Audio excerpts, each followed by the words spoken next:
जय हिंद दोस्तों, सभी का स्वागत है अध्याय 5 में, जिसका टॉपिक है सरकार। जो भी इस चैनल पर नए हैं उन सभी को मैं बता दूं, यह बुक JCERT क्लास 6 का बुक है, चैप्टर 5। इसके पहले मैंने चैप्टर 4 तक पढ़ा दिया है। तो चलिए शुरुआत करते हैं। इसका नाम है क्या? टॉपिक का नाम सरकार। क्या है सरकार के बारे में समझने का प्रयास करेंगे।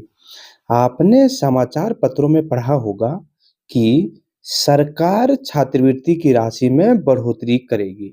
सरकार जो है, सरकार छात्रवृत्ति की राशि में बढ़ोतरी करेगी।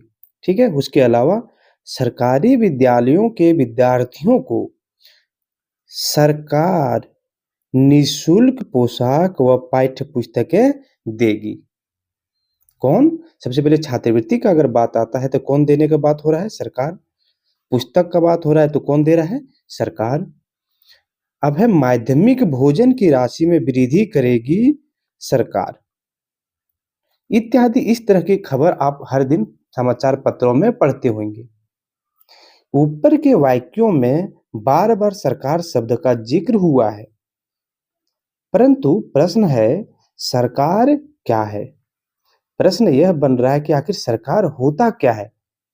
उसके पास इतना ज़्यादा पावर कहाँ से आया है? उसके पास इतना पैसा कहाँ से आया है कि वह निःशुल्क छात्रवृत्ति देगा, निःशुल्क पोशाक एवं पाठ्य पुस्तक देगा, मध्याह्न भोजन की राशि जो है वो बढ़ोतरी करेगी। ये सब कहाँ से होगा? तो यहाँ पे प्रश्न एक और आता है, सरकार क्या करती है? यानी सरकारें क्या करती है और वे निर्णय कैसे लेती है? अलग अलग तरह की सरकारों, जैसे लोकतांत्रिक सरकार एवं राजतांत्रिक सरकार के बीच क्या अंतर है? दो शब्द हैं, एक लोकतांत्रिक सरकार, दूसरा है राजतांत्रिक सरकार। के बीच में क्या अंतर है? यानी यहाँ पे प्रश्न आ रहा है कि सरकार दो तरह के होते हैं, एक लोकतांत्रिक और दूसरा राजतांत्रिक। इसके बारे में हम लोगों ने चर्चा किया हुआ है पीछे, फिर से 1 मिनट के लिए चर्चा करते हैं। लोकतांत्रिक सरकार हम उसको बोलेंगे जिसमें जनता की भागीदारी से देश का प्रमुख चुना जाता हो, उसको हम क्या बोलते हैं? लोकतांत्रिक सरकार, यानी लोकतंत्र का सरकार बोलेंगे। और जहां पर जनता अपनी भागीदारी से अपना शासक नहीं चुनता है, उसको क्या बोलेंगे? राजतांत्रिक सरकार। मतलब राजतांत्रिक सरकार में क्या होता है, एक राजा था, अब उसका बेटा ही राजा बनेगा, कोई दूसरा नहीं बन सकता है। ठीक है। जबकि लोकतांत्रिक सरकार में कोई भी जो है जनता का प्रिय बन करके, वोट लेकर के सरकार जो है बन सकता है, यानी देश का प्रमुख बन सकता है। चलिए इस पाठ में इन प्रश्नों के उत्तर का पता लगाते हैं। पता लगाएंगे इस पाठ्य पुस्तकों में। आगे है, सरकार ने दाल के दाम तय किए। किसने तय किया है? सरकार ने तय किया है। उसी तरह झारखंड सरकार ने राज्य के सभी जिलों को सूखाग्रस्त घोषित किया है। किसने किया है? सरकार ने किया है। सांप्रदायिक ताकतों से कड़ी से निपटेगी कौन? सरकार। 15,000 शिक्षकों की जल्दी ही होगी बहाली। कौन करेगा? सरकार। साहेबगंज में गंगा नदी पर बनेगा पुल। किसने बोला है यह बात? तो यह बोला है सरकार ने। समझ में यहाँ पे ये आ रहा है कि ये सभी काम, अगर सूखाग्रस्त है तो उस पे भी सरकार काम करेगी। कहीं झगड़ा वगैरह हो गया, सांप्रदायिक झगड़ा, तो सरकार उसको निपटेगा। पढ़ाई के लिए भी सरकार जिम्मेदार होगी, शिक्षक भर्ती के लिए।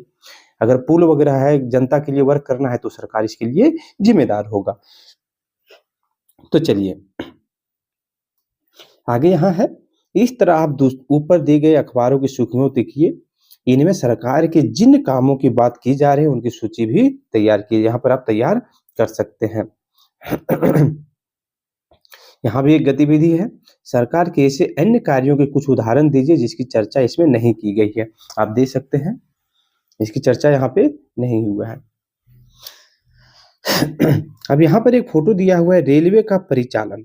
मतलब कहने का मतलब है कि रेलवे पर भी जो है नियंत्रण किसका है? सरकार का। सरकार ही रेलवे को भी जनता के लिए समर्पित करती है, उसके लिए हेल्प के लिए चलाती है। उसी तरह डाक पेटी है, डाक भी जो है जो किसके अंतर्गत है? सरकार के अंतर्गत आता है। जो भी आपके घर जो लेटर आता है, अभी एडमिट कार्ड आ रहा है अगर एग्जाम के लिए, एटीएम कार्ड आ रहा है, क्रेडिट कार्ड हो गया, पैन कार्ड, उसी तरह आधार कार्ड, ये सभी चीजें डाक पेटी के द्वारा यानी डाक के द्वारा आता है।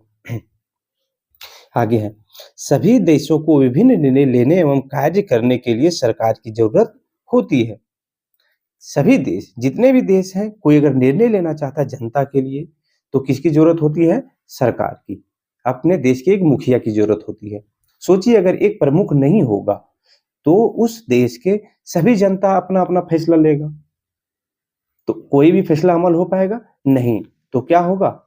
एक उग्र मतलब हिंसा की जो है माहौल उत्पन्न हो जाएगा वहाँ पर।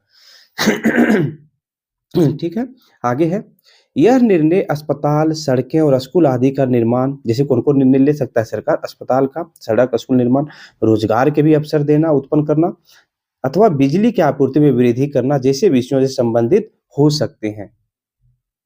जो भी निर्णय सरकार लेना है, ये सबसे रिलेटेड हो सकता है। सरकार कई सामाजिक मुद्दे पर भी काम करती है।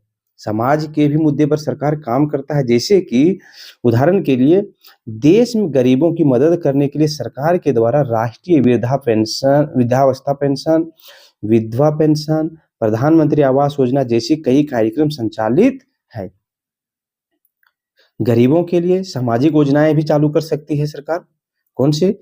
जैसे अभी वृद्धा पेंशन दे रहा है, वृद्ध लोगों को 60 साल से ऊपर के सभी लोगों को जो है, जो सरकारी जिसका पेंशन नहीं मिलता था, उन सभी को क्या दे रहा है? सरकार वृद्धा पेंशन के रूप में 1000 रुपया तक, 1200 रुपये तक दे रहा है। विधवा पेंशन, जिसका कोई सहारा नहीं, उसके लिए भी सरकार जो है सो दे रहा है पेंशन। इसी लिए गरीबों के लिए प्रधानमंत्री आवास योजना में जो है घर बनाए जा रहे हैं। ठीक है? इसके अलावा वह डाक एवं रेल सेवाएं चलाने जैसे अन्य महत्वपूर्ण काम भी करते हैं। कौन करते हैं? सरकार करती है। सरकार का काम देश की सीमाओं की सुरक्षा करना और दूसरे देशों से शांतिपूर्ण संबंध बनाए रखना भी है। अगर कोई बाहरी देश हमारे देश पर हमला कर रहा है, तो उसके सीमाओं का सुरक्षा करना जो है वो कौन करेगा? सरकार करेगा। कैसे सुरक्षा होगा? उसके लिए अपने आर्मी को डेवलप मतलब एडवांस करना पड़ेगा। जो हमारे लड़ाकू विमान है उसको एडवांस करना पड़ेगा, ताकि दुश्मन देशों से हम निपट सकें इस परिस्थिति में। ठीक है? इसके अलावा हर देश से तो लड़ाई नहीं होगा, तो क्या होगा? अपनी अर्थव्यवस्था को मजबूत बनाने के लिए हम क्या करेंगे? दूसरे देशों से जो है, जो हमारे मित्रवत संबंध है, उससे शांतिपूर्ण संबंध बनाने का प्रयास करेंगे और व्यापार को बढ़ावा करेंगे। जो हमारे देश में बन रहा है, उसको दूसरे देश में बेचने का प्रयास करेंगे। इससे क्या होगा? इनकम हम लोग का बढ़ेगा। ये सभी देश के सभी नागरिकों को पर्याप्त भोजन एवं अच्छी स्वास्थ्य सुविधाएं प्राप्त करने की जिम्मेदारी भी सरकार की ही होती है। देश के सभी नागरिकों को पर्याप्त भोजन हो गया। अभी जो मिल रहा है 80 करोड़ लोगों को जो है 1 रुपये केजी चावल मिल रहा है। क्यों? सरकार इसको चाह रही है कि हमारे जितने भी गरीब लोग हैं, कोई भूखा ना सोए, इसके लिए। इसके अलावा स्वास्थ्य सुविधाएं देने के लिए जो है क्या किया जा रहा है? जगह-जगह पे एम्स खोले जा रहे हैं। अगर एम्स नहीं है, तो भी जो है सो छोटे-छोटे मेडिकल स्टोर्स बनाए जा रहे हैं सरकार के द्वारा। मेडिकल स्टोर्स नहीं, मतलब कि हर ब्लॉक में जो है एक स्वास्थ्य केंद्र बनाने की जो स्थिति है बनाई जा रही है पूरे देश में, ताकि सभी को क्या मिल सके? स्वास्थ्य सुविधाएं मिल सके। प्राकृतिक आपदा जैसे सुनामी हो गया, भूकंप, बाढ़ आदि आने पर मुख्य रूप से सरकार से ही पीड़ित लोगों की सहायता करती है। अगर कहीं एकाएक जो है सो भूकंप आ जाए, सुनामी आ जाए, बाढ़ आदि आ जाता है, तो इसकी हेल्प कौन करेगा? पीड़ितों का? तो सरकार करेगा। ठीक है? सब सरकार करेगा। क्या आप बता सकते हैं कि सरकार ये सब काम कैसे करती है? कैसे करती होगी ये सब? इतना पैसा कहाँ से आता होगा? तो इसका सिंपल सा जवाब है कि ये पैसा हम लोग के हित भरा सरकार के पास जाता है, टैक्स के रूप में। अगर आप एक छोटा-सा पेन खरीदते हैं, उसमें भी आप सरकार को जीएसटी दे रहे होते हैं, टैक्स दे रहे होते हैं। आप एक कलम खरीदते हैं, कहीं आप होटल में जाके खाते हैं, उसमें भी सरकार को पैसा जा रहा है आपका। इसके अलावा अगर कोई गवर्नमेंट जॉब में है या तो अच्छे पद पर है, तो वो भी इनकम टैक्स के रूप में सरकार को टैक्स दे रहा है, तो हमारा ही पैसा है, सरकार पैसे कहाँ से पाएगा? ऐसी बात है, ठीक है? आगे, और सरकार को ये कार्य करना क्यों ज़रूरी होता है? बोल रहा है कि सरकार काम कैसे करती है और ये काम करना सरकार को ज़रूरत क्यों है? सरकार चाहता तो नहीं करता, लेकिन क्यों ज़रूरी है? जब लोग साथ रहकर काम करते हैं, तो कुछ आवश्यक निर्णय लेने के लिए एक व्यवस्था की ज़रूरत होती है। कुछ नियमों की ज़रूरत होती है, जो सब पर लागू हो। सरकार नियम बनाती है, निर्णय लेती है और अपनी सीमा में रहने वाले लोगों पर उन्हें लागू करती है। इसके लिए सरकार के विभिन्न अंग कार्य करते हैं, यहाँ पर चर्चा करेंगे। क्या है? देखिए, देश के लिए कुछ आवश्यक निर्णय लेने के लिए एक व्यवस्था की ज़रूरत होती है, एक व्यवस्था के तहत ही जो है सो निर्णय लेते हैं, सरकार जो भी निर्णय लेती है। पहले से मंत्रिमंडल बना है, मंत्रिमंडल जो है सो कोई निर्णय लेता है देश के लिए, अपने राज्य के लिए, ठीक है। इसके अलावा कुछ नियम भी ज़रूरत पड़ती है, तो क्या किया जाता है? विधानसभा में या तो लोकसभा में इसको पास कराया जाता है, नियम को बनाए जाते हैं, नियम। और जो नियम बनते हैं वो किस पर हो? सब पर लागू होता है। क्यों? क्योंकि जो नियम बना है वो आपने जो प्रतिनिधि को वोट दे करके भेजा है उसने बनाया है, इसीलिए सब पर लागू होगा। और सरकार क्या करती है? सरकार जो नियम बनाती है उसी नियम के अंतर्गत ही निर्णय लेती है। जो नियम बन गया, सरकार ये नहीं कर सकती कि नियम से बाहर जाकर के कोई भी निर्णय ले लेगा या फिर अपने चहेते को ज्यादा लाभ पहुंचाएगा, ये सब नहीं कर सकती है। और जो निर्णय लेती है वो क्या करता है? अपनी सीमा में, जो देश की सीमा है उसके अंदर जो भी उसका नागरिक है, वो यहाँ रहने वाले लोग उस पर लागू करती है। अब लागू कैसे होता है? तो इसके लिए विभिन्न अंग बने हुए हैं। कौन सा है? सरकार के अंग याद रखेंगे, कितने हैं? 3 यहाँ पे दिया हुआ है। एक है विधायिका, दूसरा कार्यपालिका, तीसरा है न्यायपालिका। यह समझना कठिन होता है, लेकिन ये 6 क्लास में दिया है, बहुत ही सिंपल वर्ड में, समझना कठिन नहीं होगा। विधायिका किसको बोलते हैं? विधायिका जनता द्वारा चुने गए प्रतिनिधियों से बनती है। हमने जो वोट दे करके जो चुना है प्रतिनिधि, उससे ही एक विधायिका बनती है। आगे, सरकार के इस अंग के पास कानून बनाने की शक्ति होती है। मतलब कानून बनाने की शक्ति किसके पास होती है? तो विधायिका के पास होती है कानून बनाने की शक्ति। राज्य हित में यह नीति बनाने का कार्य भी करती है, और राज्य के लिए जो बेहतर नीति होगा वो बनाने का कार्य कौन करता है? विधायिका करता है। उदाहरण के लिए कौन कौन है विधायिका में? संसद और विधानमंडल, यानी विधानसभा। 2 ही जगह ने हमारे मंत्रीगण लोग बैठते हैं एक साथ और यहीं पर निर्णय लिया जाता है, नियम बनाए जाते हैं। कौन कौन हो गया?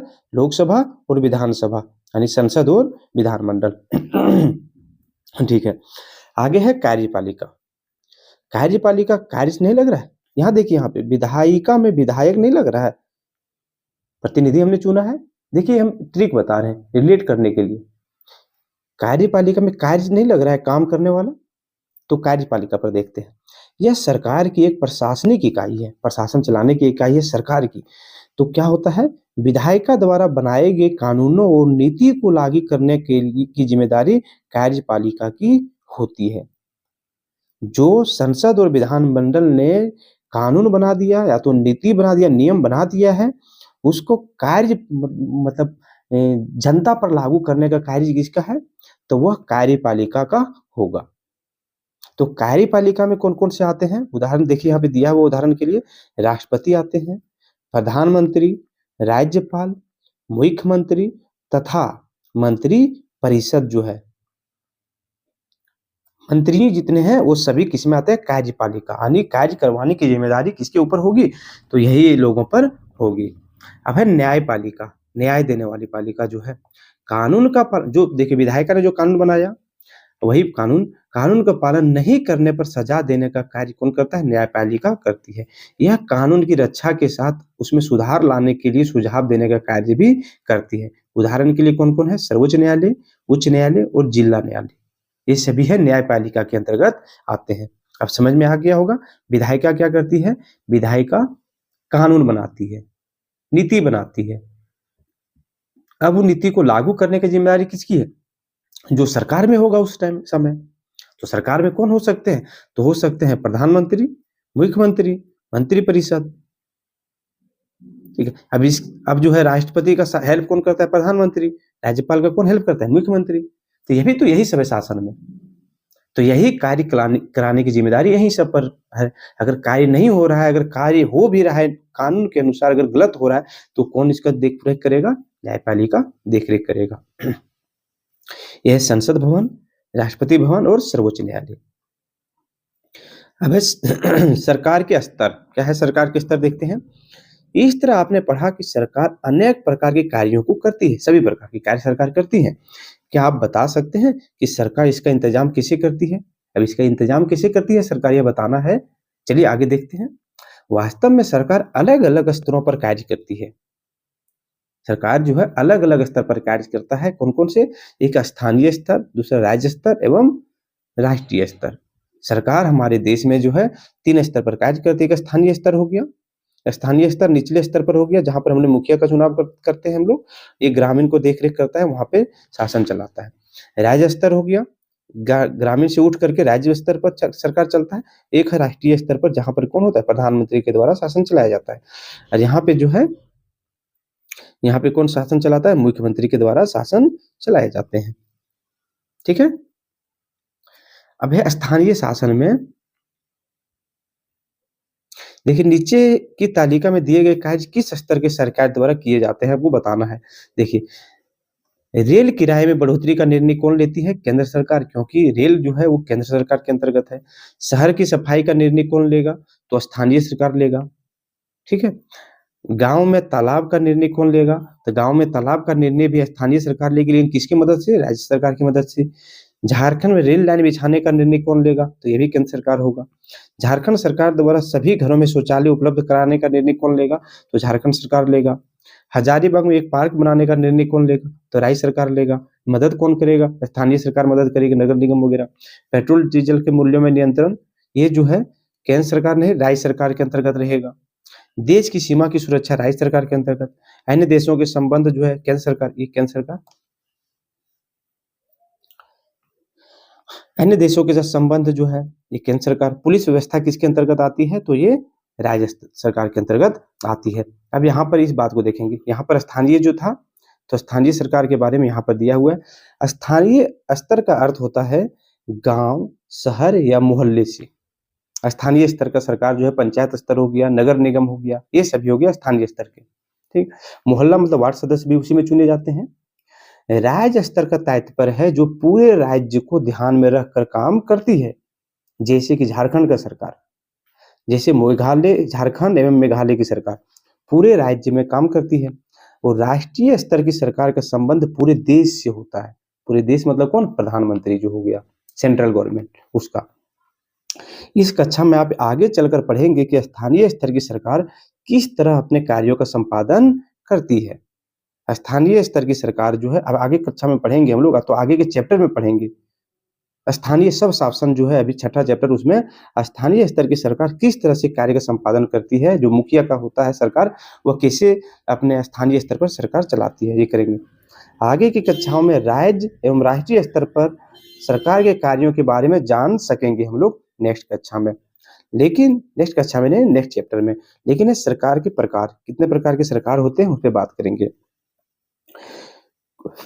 कोई भी सरकार अपने कार्यों के लिए फैसला लेने और कानून का पालन करवाने यानी उन्हें बाध्य बनाने की शक्ति कैसे प्राप्त करती है। अब है, कोई भी सरकार जो है कोई कार्य करवाने अपने क्षेत्र में, या फिर अगर सरकार को कोई फैसला लेना है तो वो फैसला कैसे लेती है? उसके पास ये शक्ति कहाँ से आती है कि हमको ये फैसला लेना है, और उसके पास कितनी शक्ति है फैसला लेने की।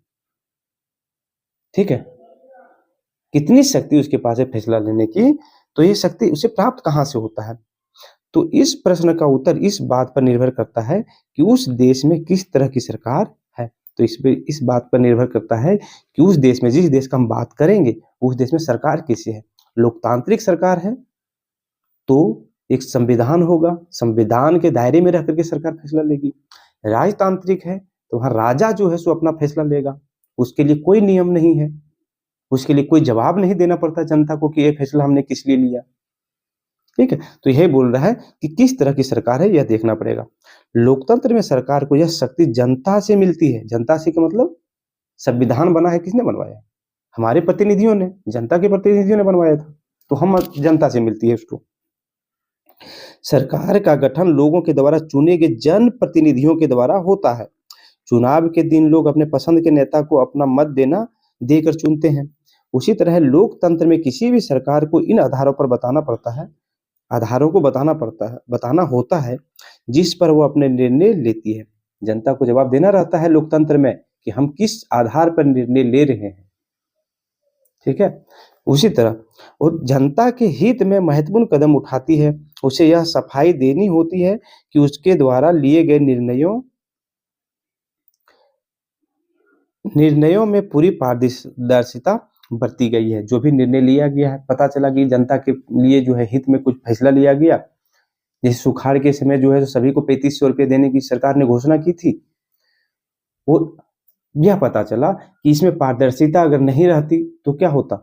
सिर्फ नाम के 10-12 किसान को मिल जाता, 1000-2000 किसान को पैसा दे दिया जाता और सारा पैसा जो है अपनी झोली में चला जाता। तो यह जवाब देना पड़ता है जनता को। ठीक, यही है यहाँ पर। आगे यहाँ पर दिया हुआ है, देखिए विश्व में कहीं भी किसी सरकार ने अपनी इच्छा से अपनी शक्ति जनता को नहीं दी है। क्या बोला गया है, ध्यान से समझेंगे। बोल रहा है विश्व में कहीं भी किसी सरकार ने जो है, किसी भी सरकार ने अपनी इच्छा से अपनी शक्ति जनता को नहीं दी है। मतलब ये कि कोई सरकार है, सरकार का इच्छा किया कि हम जनता को क्या करें, बिना वोट का ही शासन पर बैठा दें, तो ये शक्ति जो है सो सरकार जनता को नहीं दे सकती है। कोई विश्व का कोई भी देश नहीं कर सकता है। क्यों? इसको संविधान के दायरे में रह करके ही, उस देश का जो कानून है उसके दायरे में रहकर ही फैसला लेना पड़ता है। समझ रहे हैं बात को, यही समझाना था यहाँ पे लाइन। अब है पूरे यूरोप और अमेरिका में महिलाओं और गरीबों को सरकार के कार्यों में भागीदारी सुनिश्चित करने के लिए कठिन संघर्ष करना पड़ा था। अब यूरोप और अमेरिका जो बोला जाता है कि बहुत पढ़े हुए कंट्री है, ये कंट्री में जो है पहले जो है महिला को और गरीब को सरकार में भागीदार बनने का हक नहीं था। ना तो महिला वोट दे सकती थी, ना गरीब वोट दे सकता था। इसके लिए उसने क्या किया, कठिन संघर्ष किए। किसने? महिलाओं और गरीबों ने। महिलाओं द्वारा मताधिकार के लिए किए गए संघर्ष हिंसात्मक एवं अहिंसात्मक दौर से गुजरा है। तो महिलाओं ने वोट देने का हक जो है मांगने के लिए कैसा किया, हिंसा तक किया, हिंसात्मक लड़ाई झगड़ा वाला भी आंदोलन किया और शांति से बैठ करके भी अपने हक के लिए मांगा। इस आंदोलन को महिला मताधिकार आंदोलन कहते हैं। जो आंदोलन किए गए थे इसको महिला मताधिकार आंदोलन कहे जाते हैं। और अंग्रेजी में इसे सैफ्रेज मूवमेंट कहते हैं। किसको? महिला मताधिकार आंदोलन को अंग्रेजी में सफ्रेज मूवमेंट कहा जाता है। सफ्रेज का मतलब क्या होता है? तो सफ्रेज का मतलब होता है वोट देने का अधिकार, और मूवमेंट का अर्थ होता है आंदोलन। 20वीं शताब्दी के शुरुआत में महिला मताधिकार की मांग ज्यादा उग्र हो चुकी थी। कब? 20वीं शताब्दी के शुरुआत में जो है महिला मताधिकार की मांग जो है उग्र हो चुकी थी। सब लोग मांग रहा था। कब? 20वीं शताब्दी लेकर के 2000 ईस्वी के बीच में। उपहासपूर्ण महिला आंदोलनकारियों को सफ्रागेट नाम दिया गया। उन्होंने इस उपहास को स्वीकार किया। उपहासपूर्ण महिला आंदोलन मतलब ये हो गया कि कोई महिला लोग आंदोलन कर रहा है तो कुछ जो है सरकारें, या तो सरकार के आदमी, या तो बड़े लोग जो है, या तो पुरुष, वह क्या कर रहा था, इन महिलाओं को, आंदोलनकारियों का उपहास उड़ा रहा था। उपहास कैसा कि तुम लोग को जो है वोट देने का अधिकार नहीं मिलेगा, तुम लोग कमजोर हो, तुम लोग ये सब अधिकार लेके क्या करोगे, इस चीजों को। लेकिन उस समय की महिलाओं ने जो है क्या किया, उपहास को स्वीकार कर लिया तथा हिंसक एवं अहिंसक तरीके से अपनी मांग को प्रथम विश्व युद्ध की शुरुआत तक आगे बढ़ाया। जब तक प्रथम विश्व युद्ध होना था, कब से कब तक, तब तक जो है उसने अपना जो है मांग जारी रखा। प्रथम विश्व युद्ध में सफ्रागेट ब्रिटिश सरकार की मदद करने लगे। सफ्रागेट मतलब कौन? जो महिला आंदोलनकारी जो थे वह क्या कर रहे थे, ब्रिटिश सरकार का मदद करने लगा, जिस कारण उसके प्रति सहानुभूतिपूर्ण रवैया अपनाया जाने लगा। अब महिला जो है, हुआ ये कि पुरुष लोग जो है लड़ने के लिए सब चले गए, तो जो पुरुष का काम था वो कौन करेगा, तो महिलाएं करने लगी। तो इससे वहां के जो पुरुष को था उसका मेंटेलिटी जो है, मेंटेलिटी थोड़ा सा चेंज हुआ। उसने इस बात पर ध्यान दिया कि महिलाएं भी कमजोर नहीं है, पुरुष के काम कर सकते हैं, ऐसा विचार आया। देखिए क्या है, युद्ध के दौरान बहुत से पुरुष लड़ाई में थे, इसलिए महिलाओं को उन कामों को करने के लिए बुलाया गया जो पहले पुरुषों के काम माने जाते थे। जब महिलाओं ने विभिन्न प्रकार के काम और उसकी व्यवस्था करना शुरू किया तो लोगों को यह देखकर आश्चर्य हुआ, क्योंकि उन्होंने महिलाओं और उसकी क्षमताओं के बारे में गलत रूढ़िवादी धारणा बना के रखी थी। वहां के लोगों ने जो है महिलाओं के बारे में रूढ़िवादी धारणा, गलत रूढ़िवादी धारणा, मतलब ये सोच के रखा था कि काम नहीं कर सकता है। क्यों? क्योंकि उसके पूर्वजों ने उसको बता के रखा था कि महिलाएं कमजोर होती है, इसीलिए जो है उसने ऐसा धारणा बना के रखा था। महिलाएं एक काम नहीं कर सकती, इस तरह महिलाओं का निर्णय लेने में समान रूप से योग्य माना जाने लगा। और जब महिलाओं ने जो है प्रथम विश्व युद्ध में मतलब भागीदारी लिया, अच्छे से काम वर्क दिखाया अपना, तो क्या हुआ, लोगों ने उसे समान रूप से देखा जाने लगा और सम्मान मानना शुरू किया। महिला मताधिकार आंदोलन में सभी महिलाओं के लिए वोट देने के अधिकार की मांग की गई। इसके लिए उन्होंने जगह-जगह पर अपने आप को लोहे की जंजीरों से बाँधकर प्रदर्शन किया। किसने? महिलाओं को। महिलाओं ने यह दिखाने का प्रयास किया लोहे की जंजीर से बाँध करके कि हम जो है क्या हैं? अभी बंद हैं, बंदी हैं अभी, हमको मत देने का अधिकार नहीं है, हम इसी तरह से जकड़ा हुआ है हम जंजीर में। ये दिखाने का प्रयास किया। उनमें से कई क्रांतिकारी महिलाएँ जेल गई और भूख हड़ताल पर बैठ गई, वोट का देने की माँग के लेकर के। इसके बाद अमेरिका में औरतों को वोट देने का अधिकार 1920 में मिला, जबकि न्यूजीलैंड में औरतों को यह अधिकार कुल कुछ सालों बाद यानी 1928 में मिला। एक बात यहाँ देखेंगे, विश्व में सर्वप्रथम महिलाओं को मत देने का अधिकार न्यूजीलैंड में मिला था। कब मिला था? तो 1902 से 1903 ईस्वी में जो है महिलाओं को वोट देने का अधिकार कहाँ मिला था? न्यूजीलैंड में मिला था। ठीक है, आगे देखिए यहाँ पर आते हैं। एक दूसरी तरह की सरकार होती है। पहले सरकार हमने यहाँ पर पढ़ा, कौन सा सरकार था? लोकतांत्रिक सरकार। लोकतंत्र वाली सरकार हमने पढ़ा। ये सरकार क्या करती थी? संविधान के दायरे में रह कर के फैसला लेती थी। लेकिन अब बात आता है यहाँ पर दूसरी तरह की सरकार, जिसे राजतांत्रिक सरकार कहते हैं। इस तरह के सरकार में राजा या रानी ही सारे निर्णय लेते हैं। राजतंत्र में राजा रानी ही सारे निर्णय लेते हैं। उनके पास सरकार चलाने की पूरी शक्ति होती है। राजा या रानी के पास सलाहकारों की एक मंडली होती है, सिर्फ सलाह देने के लिए मंडली होता है राजा रानी के पास, ठीक है। लेकिन सरकार कौन सा फैसला माने मंत्रिमंडल का या नहीं माने, यानी सलाहकारों का, वो सरकार मतलब राजा पे डिपेंड करता है, जिससे वह विभिन्न मुद्दों पर चर्चा कर सकता है। अंतिम निर्णय लेने की शक्ति राजा या रानी के पास ही रहती है। लोकतंत्र के समान राजतंत्र में राजा या रानी को अपने निर्णय के आधार बताने की जरूरत नहीं पड़ती है। लोकतंत्र में क्या होगा, जो आपने निर्णय लिया वह दिखाना होगा कि हम संविधान के दायरे में रह करके निर्णय लिया है। लेकिन राजतंत्र में जो है राजा रानी को यह नहीं दिखाना पड़ता कि हम ये निर्णय क्यों लिए हुए हैं। राजा रानी को मन करेगा किसी को फांसी पर लटका दें तो लटका देगा, लेकिन लोकतंत्र में ऐसा नहीं कर सकता है, दिखाना पड़ेगा भाई, सबूत दो। तो यही बात था। आगे उन्हें इस बात की सफाई भी नहीं देनी पड़ती कि उसके निर्णय पारदर्शी तरीके से लिए गए हैं। इस प्रकार की सरकार का उदाहरण नहीं के बराबर मिलता है, ठीक है। एक अलग तरह की सरकार का उदाहरण मिलता है, एक और अलग तरह का सरकार मिलता है, क्या उदाहरण, क्या? जिसमें किसी राष्ट्र का शासक समस्त राष्ट्रीय शक्तियों को अपने हाथ में लेता है। इस प्रकार के शासक को तानाशाह कहा जाता है। अब क्या बोला गया, एक और शासक है, दो शासक हमने पढ़ा, एक लोकतांत्रिक एक राजतांत्रिक। अब क्या होता है, एक लोकतांत्रिक देश में जहाँ पे लोकतंत्र ऑलरेडी चल रहा था, वहां पर कोई एक राजा, मतलब राजा ने एक शासक जो है, एक शासक, वह क्या करता है, समस्त राष्ट्रीय शक्ति को अपने हाथ में ले लेता है। समस्त राष्ट्रीय शक्ति मतलब पूरे फोर्स को अपने अंदर कर लिया, जितने भी जो भी शासन चल रहा है सभी को अपने अंडर कर लिया। जो उसका बात नहीं मान रहा है उसको कारावास में डाला जा रहा है, जेल कर दे दिया गया, फांसी पर लटका दिया गया, तानाशाह। जैसे हर आप 5-10 साल में जो है पाकिस्तान में आप देखते हैं इस तरह का, यही तानाशाह भी उत्तर कोरिया में चल रहा है। कोई सरकार के खिलाफ गया उसको तुरंत जो है सो मिटा दो। क्यों? क्योंकि उसके पास सारा शक्ति आ गया है उसके हाथ में। न्यायपालिका, कार्यपालिका और विधायिका सारा जो है अपने आप को समझ रहा है, ठीक है। तानाशाह कहते हैं। एवं राष्ट्र तानाशाही राष्ट्र कहलाता है। जिस राष्ट्र में यह चल रहा है उसको हम क्या बोलेंगे, तानाशाही राष्ट्र कहते हैं। तानाशाही सरकार में कानून का शासन नहीं बल्कि शासक के हिसाब से सरकार चलती है। जो शासक उसमें वहां पर है प्रेजेंट, उसके हिसाब से सरकार चलेगा, कानून के हिसाब से नहीं चलेगा। अब यहाँ पर आता है लोकतांत्रिक सरकार के बारे में हम लोग जानने का प्रयास करेंगे। भारत विश्व का सबसे बड़ा लोकतांत्रिक देश है। इस लोकतांत्रिक शासन व्यवस्था को प्राप्त करने के लिए हमने बहुत संघर्ष किए हैं। भारत जो है विश्व का सबसे बड़ा लोकतांत्रिक देश है, याद रखेंगे। लेकिन यह लोकतांत्रिक शासन व्यवस्था क्या हमें उपहार में मिल गया है? तो नहीं। इसके लिए ने क्या किया, हमने बहुत संघर्ष किया था, अंग्रेजों से लड़ा, फिर आकर के जो है राजे राजवाड़ों से भी हमने लड़ करके जो है राजा जो है जो जमींदार लोग थे अपना अलग शासन चलाना चाह रहे थे, उससे भी भिड़ना पड़ा हम लोगों को एक साथ लाने के लिए।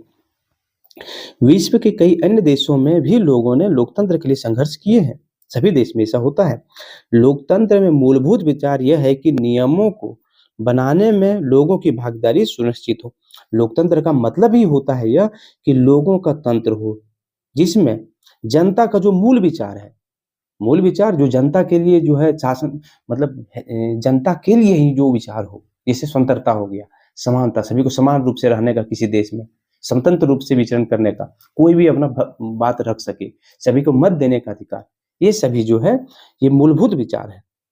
तो ये करने का किसके, नियम बनाने का किसके ऊपर जिम्मेदारी होना चाहिए, तो लोगों के लिए होना चाहिए, इसमें लोगों की भागीदारी होना चाहिए। अब इसमें जो है ये नहीं कह सकते कि महिला हो तो तुम वोट नहीं दे सकते, या तो नहीं तुम जो है इसमें भागीदार नहीं बन सकते हो, इसी तरह गरीब है तो उसको नहीं भागीदारी बना सकते हो, ऐसा नहीं, बल्कि सबको समान रूप से आपको इसमें स्थान देना पड़ेगा। वर्तमान में लोकतांत्रिक सरकार को प्रायः प्रतिनिधि लोकतंत्र कहा जाता है। क्या कहा जाता है? प्रतिनिधि लोकतंत्र कहा जाता है। अभी प्रतिनिधि लोकतंत्र में लोग सीधे भाग नहीं लेते हैं, मैंने पीछे ही समझाया है कि प्रतिनिधि क्या लिखा हुआ है यहाँ पर, देखिए फिर से, वर्तमान में लोकतांत्रिक सरकार को प्रायः प्रतिनिधि लोकतंत्र कहा जाता है। क्यों कहा जाता है? क्योंकि इस तरह समझिए, ये समझिए, इस तरह से बनाने का समझने का प्रयास करते हैं। यहाँ पर आप हैं, ठीक है, निचले स्तर पर, और यहाँ पर जो है ऊपर में सरकार है, गवर्नमेंट है। अब क्या होता है, आप एक जनता होने के नाते आपने वोट किया, तो क्या आप डायरेक्ट सरकार को वोट करते हैं? नहीं, आप क्या करते हैं, अपना एक विधायक या फिर एमएलए चुनते हैं। क्या चुनते हैं? एक विधायक या एमएलए चुनते हैं। तो इसी तरह सभी लोग, जनता लोग क्या चुनता है, एक विधायक एमएलए चुनता है, इस तरह से चुनता है। अब ये जो विधायक और एमएलए है, विधायक और एमएलए जो है वो क्या, एमएलए क्या करता है, ये यानी विधायक को ही एमएलए बोला जाता है, बार बार ध्यान उससे उतर गया। तो ये जो है एमएलए क्या करता है, अपना एक विधायकों में जो है अपना एक प्रमुख चुनता है, ठीक है, उसी को हम क्या बोलते हैं, मुख्यमंत्री बोलते हैं, सरकार में प्रमुख वो बन जाता है। उसी तरह अब इसको इस संदर्भ में लेते हैं कि अगर सेंट्रल गवर्नमेंट का चुनाव हो रहा, प्रधानमंत्री का चुनाव करना हो, तो हम लोग क्या करेंगे, आप यहाँ पर हैं, आप क्या करते हैं कि एमपी का चुनाव करते हैं, सांसद का चुनाव करते हैं, वोट देते हैं सांसद को। अब ये सांसद जिस पार्टी का होगा, ज्यादा मतलब सीट जीतने पर वो अपना सरकार बना लेगा। सरकार कैसे, वो सांसद क्या करेगा, अपना जो प्रमुख नेता है उसको समर्थन देगा और सरकार बन जाएगा। तो हमने चुनाव किसका किया, प्रतिनिधि का किया, ठीक है। तो हम लोग डायरेक्ट, देखिए हम लोग डायरेक्ट प्रत्यक्ष रूप से अपना शासन नहीं चुनते हैं, बल्कि हम लोग अप्रत्यक्ष रूप से चुनते हैं। अब आगे है, बल्कि चुनाव की प्रक्रिया के दौरान अपने प्रतिनिधि को चुनते हैं। ये प्रतिनिधि मिलकर सारी जनता के लिए निर्णय लेते हैं। अब ये प्रतिनिधि मिलकर के जनता के लिए निर्णय लेता है कि सरकार किसको बनाना है। इसलिए कहा जा सकता है कि लोकतंत्र जनता का, जनता के लिए और जनता के द्वारा शासन है। क्या कह सकते हैं हम, लोकतंत्र, लोकतंत्र जनता का, जनता के लिए और जनता के द्वारा शासन है। लोकतंत्र किसके लिए है, जनता के लिए है, जनता का है लोकतंत्र, और जनता के लिए हम शासक चुन रहे हैं, और जनता के द्वारा यानी जनता ने ही शासन चुना है, ठीक है। देश के सभी वयस्क नागरिकों को मत देने का अधिकार दिए बिना कोई भी सरकार लोकतांत्रिक नहीं हो सकता। अगर चाहते हैं कि वहाँ एक देश में हम शांति बनाए रखें, सभी को मतलब सब शांति है, अच्छे से शासन चल रहा है, तो उसको लोकतंत्र बोल दें, तो नहीं, लोकतंत्र आप उसको नहीं बोल सकते हैं। लोकतंत्र हम किसको बोलेंगे, लोकतंत्र हम उसको बोलेंगे जहां पर सभी को वोट देने का अधिकार हो और देश का जो प्रमुख बने वह वोट के माध्यम से चुने जाए, ठीक है। तो है ये, लेकिन हमेशा ऐसा होता नहीं था। क्या आप जानते हैं कि एक समय ऐसा था जब लोकतांत्रिक सरकारें जैसे औरतों, गरीबों और एवं अशिक्षितों को चुनाव में भाग लेने नहीं देती थी। पहले ऐसा होता था। प्रारंभिक दौर में केवल पढ़े लिखे एवं धनी पुरुषों को भी वोट देने का अधिकार प्राप्त होता था। ऐसी स्थिति में इन गिने चुने पुरुषों के द्वारा बनाए गए नियमों से ही देश को चलाया जाता था। आगे पढ़ेंगे, आप क्लास 8 में पढ़ेंगे हिस्ट्री में, इसका ही विरोध भारत में भी अंग्रेजों के द्वारा इसी तरह होता था कि पहले भारतीयों को, इसके अलावा जो औरतें हैं, गरीब है, उसके बाद अशिक्षित लोग जो हैं उसको वोट देने का अधिकार नहीं दिया जाता था। इसका विरोध महात्मा गांधी जी ने भी किया था। उसका कहना था कि हम गरीब हैं, उसके आधार पर वोट से वंचित नहीं कर सकते हैं लोगों को, ऐसा कहना था, ठीक है। आगे, भारत में समतंत्रता से पहले बहुत से कम वयस्क लोगों को मत देने का अधिकार था। भारत में जो है स्वतंत्रता से पहले जब आज़ाद नहीं हुआ था, उसके पहले बहुत कम लोगों को वोट देने का अधिकार था। इसीलिए भारतीय जनता ने संगठित होकर इस अधिकार की मांग की। इसीलिए जनता ने क्या, कि पहले जो वोट देने का अधिकार नहीं था, तो अंग्रेज जब बाहर गए यहाँ से, तो लोगों ने एक साथ मिलकर के फैसला लिया, तो हक, अपने अधिकार के लिए हक मांगा कि हम सबको वोट देने का अधिकार मिलना चाहिए। इसी तरह गांधी जी समेत कई नेताओं ने इस अन्यायपूर्ण व्यवहार का विरोध किया। जैसे इसी में लिखा हुआ है, मुझे लगा क्लास 8 में होगा हिस्ट्री में, लेकिन यहीं पर है। 1931 में गांधी जी ने अंग इंडिया पत्रकारिता में, देखिए अंग इंडिया जो है वह गांधी जी ने निकाला था, पत्रिका में लिखा, मैं यह विचार सहन नहीं कर सकता कि जिस आदमी के पास संपत्ति है वह वोट दे सकता है, लेकिन वह आदमी जिसके पास चरित्र है पर संपत्ति या शिक्षा नहीं, वह वोट नहीं दे सकता। जो दिन भर अपना पसीना बहाकर ईमानदारी से काम करता है वह वोट नहीं दे सकता। किसके बारे में हो रहा है? गरीबों के लिए बात हो रहा है कि वह दिन भर अपना पेट पालने के लिए जो है पसीना बहाता है, लेकिन उसको वोट देने का अधिकार नहीं मिल रहा है, क्योंकि उसने गरीब आदमी होने का गुनाह किया है। तो गरीब होने के लिए उसका वोट का अधिकार नहीं छीना जा सकता। ये किसका कथन था?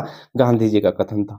गांधी जी ने इस कथन का प्रभाव यह पड़ा कि पूरे देश में वोट देने के अधिकार पुरुषों तथा स्त्रियों को समान रूप से मिला। ठीक है, मतलब आजादी के बाद आप यह नहीं कह सकते कि भारत में वोट देने का अधिकार जो है नहीं दिया गया था। जवाब सिंपल सा है कि भारत जब आजाद हुआ तो सभी को समान रूप से वोट देने का अधिकार मिला हमारे संविधान के द्वारा। उसके पहले अंग्रेज थे तो उसमें नहीं मिला था। ठीक है, तो यह चैप्टर यहीं समाप्त होता है। आप चैनल पर नए हैं तो चैनल को सब्सक्राइब करके जुड़ जाइए हमसे, और अपने दोस्तों में भी वीडियो को शेयर कर दीजिए। धन्यवाद।